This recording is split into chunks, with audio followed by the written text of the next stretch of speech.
Shalom, ada sukacita, amin. Haleluya. Bapak Ibu Saudara kasih dalam Tuhan, tema saat ini memberitakan Injil adalah tugasmu. Memberitakan Injil adalah tugasmu. Mari kita baca 2 Timotius 4 ayat 5. 2 Timotius 4 ayat 5. Demikian firman Tuhan. Tetapi kuasailah dirimu dalam segala hal, sabarlah menderita, lakukanlah pekerjaan pemberita Injil, dan tunaikanlah tugas pelayananmu.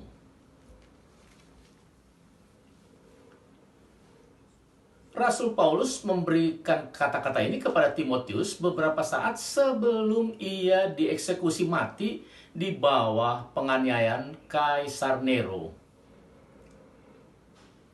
Timotius adalah murid Paulus.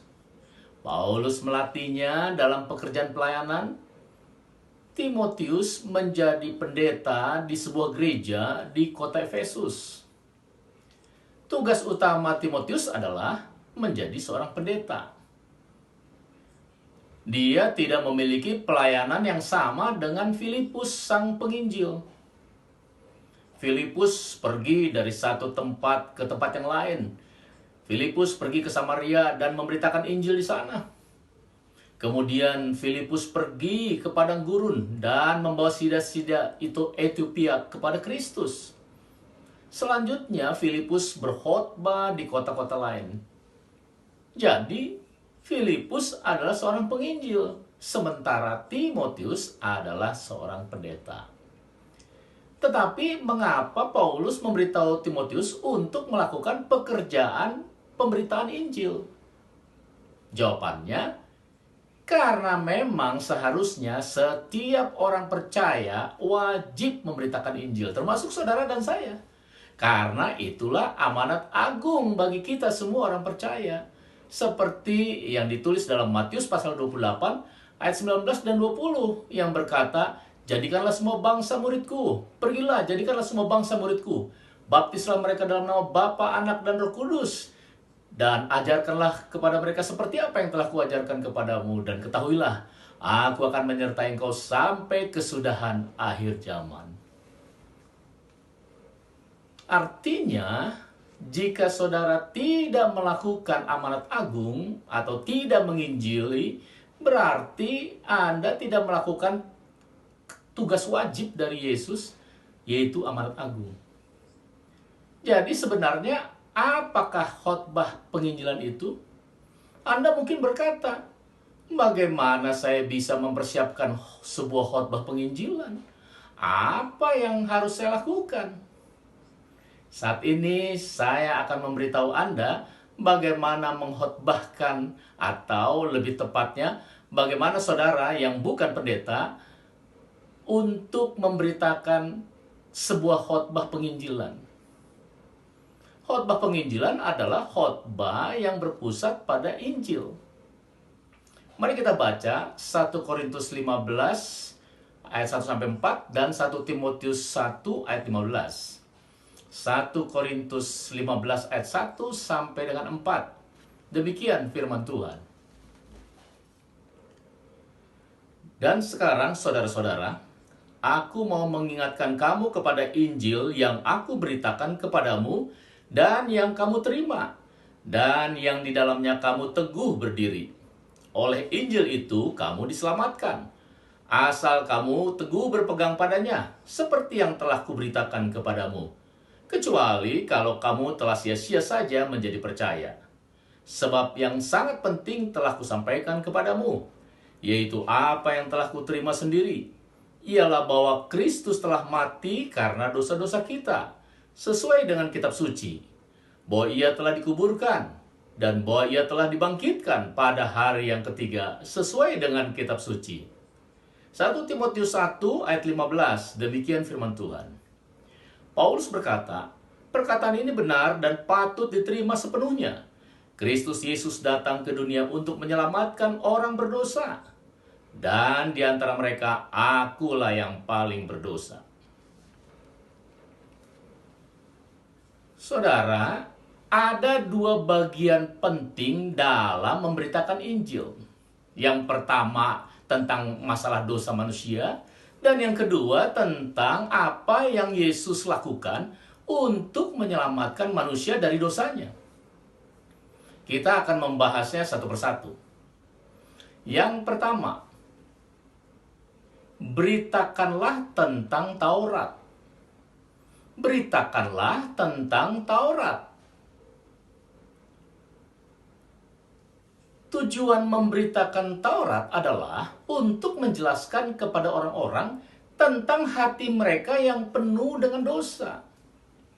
Pada bagian pertama khotbah penginjilan, Anda harus memberitakan tentang hukum Taurat. Dengarkan baik-baik, saudara.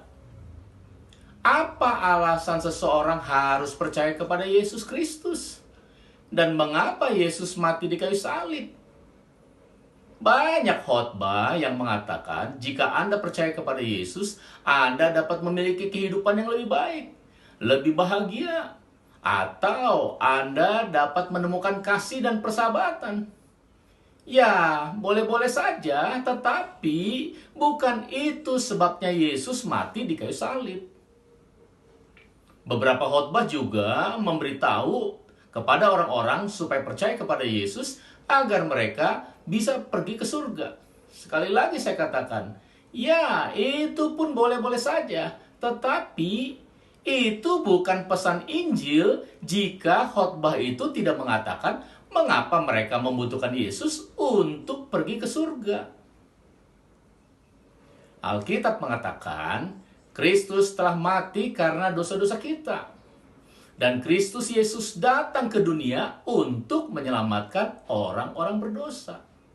Jadi, jika seseorang tidak merasa bahwa ia adalah orang berdosa, mengapa ia harus datang kepada Yesus? Ia tidak akan pernah mau datang. Pertanyaannya sekarang, bagaimana Anda bisa menunjukkan kepada seseorang bahwa ia adalah orang berdosa? Nah, itulah waktunya untuk Anda melakukan tugasmu, yaitu memberitakan tentang hukum Taurat kepadanya. Alkitab mengatakan hukum Taurat adalah penuntun bagi kita sampai Kristus datang. Hukum Taurat menunjukkan kepada orang-orang bahwa mereka adalah orang berdosa. Dan setelah mereka diinsafkan akan dosa-dosa mereka, barulah mereka akan datang kepada Yesus. Tetapi ironisnya, banyak sekali orang Kristen takut memberitakan hukum Taurat. Alasannya, mereka takut membuat orang tersinggung dan marah. Saudara, Yesus berkata, sebab dari dalam, dari hati orang, timbul segala pikiran jahat, percabulan, pencurian, pembunuhan. Semua hal-hal jahat ini timbul dari dalam dan menajiskan orang. Bahkan jika seseorang mencoba menjadi lebih baik, dia tidak akan pernah bisa merubah hatinya. Orang tidak bisa diajar untuk menjadi orang Kristen sejati. Hati mereka yang harus dihotbahi.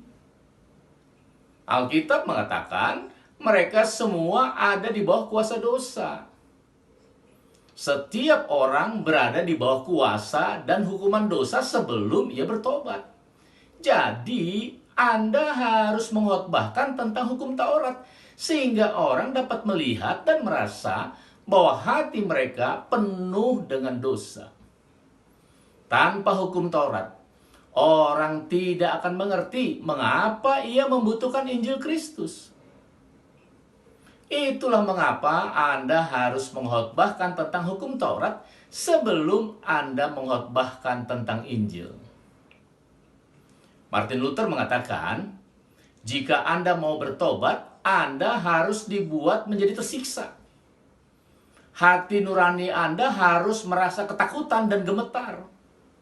Barulah Anda dapat memahami bahwa Anda membutuhkan penghiburan dan pertolongan dari pekerjaan Allah. Allah telah mengutus anaknya Yesus ke dunia ini untuk memberitakan kepada orang-orang berdosa tentang belas kasihan Allah. Inilah cara pertobatan yang benar. Semua cara lain adalah cara yang salah. Anda harus memberitakan hukum Taurat agar orang-orang dapat melihat dan merasakan dosa di dalam hati mereka. Hal yang kedua, beritakanlah tentang Injil. Beritakanlah tentang Injil. Saudara, tujuan dari khotbah Injil adalah untuk menjelaskan kepada orang-orang tentang apa yang Yesus telah lakukan untuk menyelamatkan mereka dari dosa. Roma 8 ayat 3 mengatakan bahwa menyelamatkan orang adalah apa yang tidak mungkin dilakukan oleh hukum Taurat. Hanya Yesus Kristus sendiri yang bisa mengubah hati seorang berdosa. Hanya darah Kristus yang dapat menghapus dosa. Oleh sebab itu, Anda harus memberitakan Injil. Amin. Injil bukanlah ajaran tentang bagaimana menjadi lebih baik. Injil bukanlah pesan tentang gereja atau bahkan tentang surga. Injil adalah bahwa Yesus Kristus telah mati karena dosa-dosa kita. Injil adalah bahwa Yesus Kristus datang ke dunia untuk menyelamatkan orang berdosa, yaitu saudara dan saya. Saudara, Injil bukanlah seperangkat aturan. Injil menunjukkan bahwa Allah sangat mengasihi orang berdosa, sehingga Yesus Kristus datang untuk mati bagi orang berdosa. Injil tidak dibuat dari hukum Taurat. Injil adalah kasih dan anugerah yang murni. Seperti apa yang dikatakan Martin Luther, Injil tidak memberitakan apa yang harus kita lakukan atau yang harus dihindari. Tidak. Injil tidak menetapkan persyaratan. Tetapi Injil mengatakan, beginilah yang telah Allah lakukan untuk Anda. Dia telah membiarkan anaknya menjadi manusia bagi Anda. Dia telah membiarkan anaknya dihukum mati untuk kepentingan Anda. Injil mengajarkan apa yang telah diberikan Allah kepada kita, bukan apa yang harus kita berikan kepada Allah.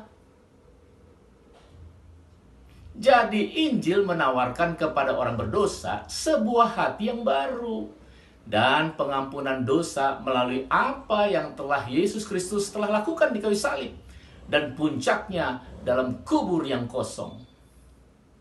Orang yang percaya Yesus telah dibenarkan oleh kasih karunia dengan cuma-cuma karena penebusan dalam Kristus Yesus. Mari kita baca Roma 5 ayat 8 sampai 9. Roma 5 ayat 8 dan 9. Demikian firman Tuhan.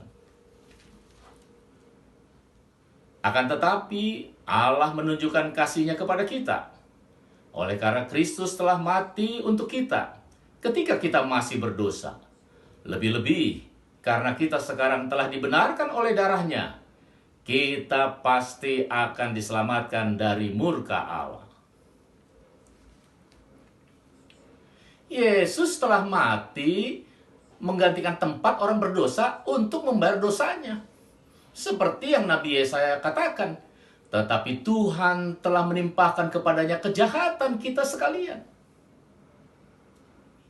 Jadi Injil adalah anugerah pengampunan dosa cuma-cuma oleh Yesus Kristus. Yesus telah mati, dikuburkan, dan pada hari yang ketiga Ia bangkit dari antara orang yang mati, naik ke surga, hidup selama-lamanya. Saudara, kebangkitan Kristus sangat penting. Alkitab mengatakan, jika Kristus tidak dibangkitkan, maka sia-sialah kepercayaan kamu dan kamu masih hidup dalam dosamu.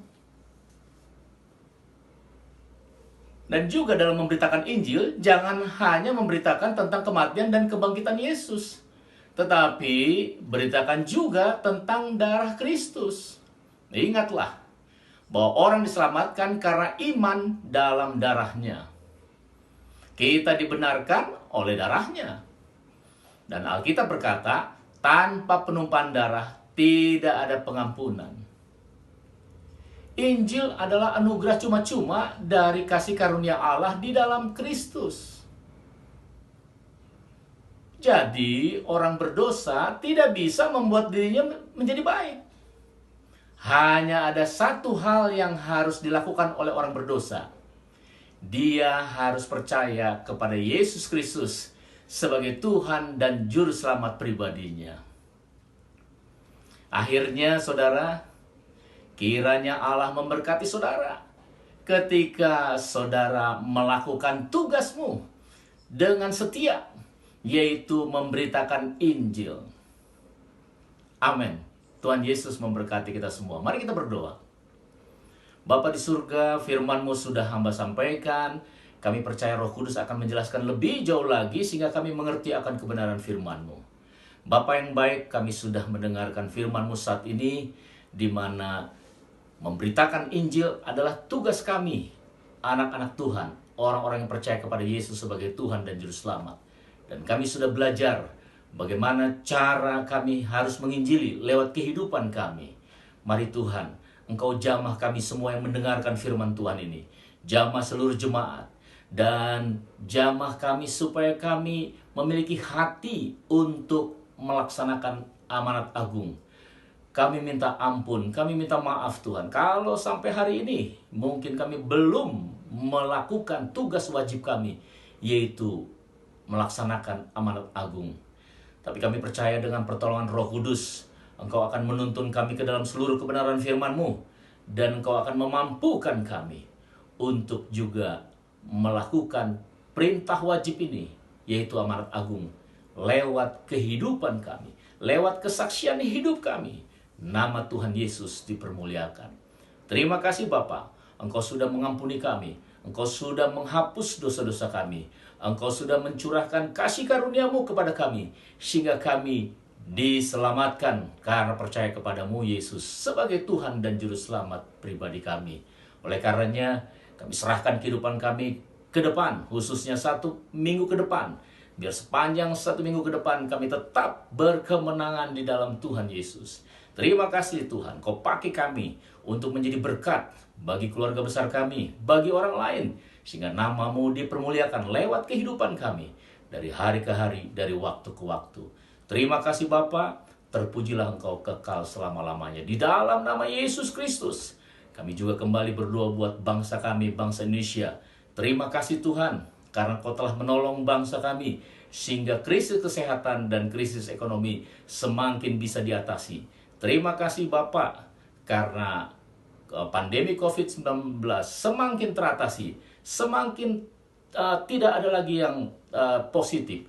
Tuhan, tolonglah supaya semakin bersih negeri kami dari COVID-19 ini. Dalam nama Yesus yang masih aktif terpapar COVID, Tuhan jamah sembuhkan dalam nama Yesus. Proses vaksinasi yang terus berjalan, Tuhan berkati supaya semakin lancar dalam nama Yesus, sehingga ada kesejahteraan di negeri tercinta Indonesia. Terima kasih Bapa, dalam nama Yesus kami berdoa dan mengucap syukur. Haleluya. Amin. Amin. Amin. Amin.